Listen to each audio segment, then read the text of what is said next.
من كام يوم كده الدورة طالع وبيقول ان هو اقتنى كلب وكده، فواحد من الناس المحترمة اللي بتحبه معتبراه قدوة زي ما احنا معتبرين قدوة لينا من زمان، بيقولوا ده حرام وكده، وان انت المفروض مسلم وعارف، لان انتوا طبعا عارفين ذنب ان انت تقتني كلب من غير سبب ان هو يكون حراسة وكده. فمش يرد على رد محترم او ما يردش خالص ويصلح ده مع نفسه، لا ده راح شتم اللي اتكلم وشتم صاحب الحديث اللي هو النبي صلى الله عليه وسلم.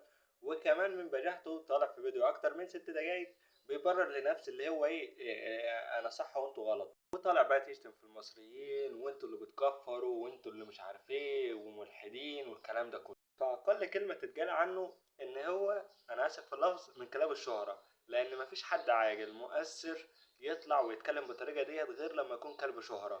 اللي هو يا جدعان بصوا انا اصلا احسن منكم وانا نجحت وانا عندي كلاينت وانا عندي فلوس وانا عندي شهره وانا عندي مش عارف ايه، فانا ما اخدش نصيحه من حد يا باشا، انا بس اللي انصح. هو تفكيره كده، انا بس اللي انصح، انا مفيش حد اعلى مني.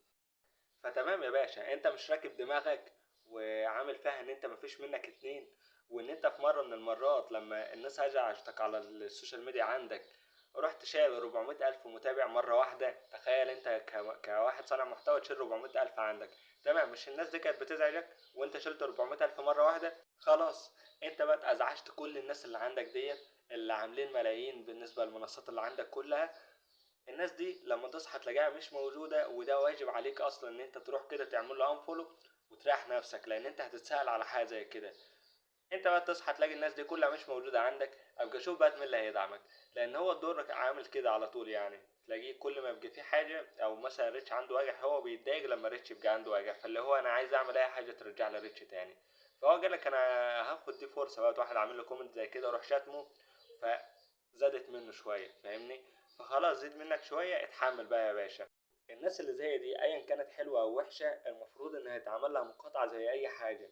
مش كل واحد يطلع يستغل الظروف او يستغل موقف عشان يتشهر عليه، فالمهم ان تروح انت معدي من دماغك ومكبر دماغك ومش عارف ايه. انت هتتسهل على كل حاجة بتحصل في الكلام ده كله. بس ومش في ايدينا غير نقول ربنا يهديه.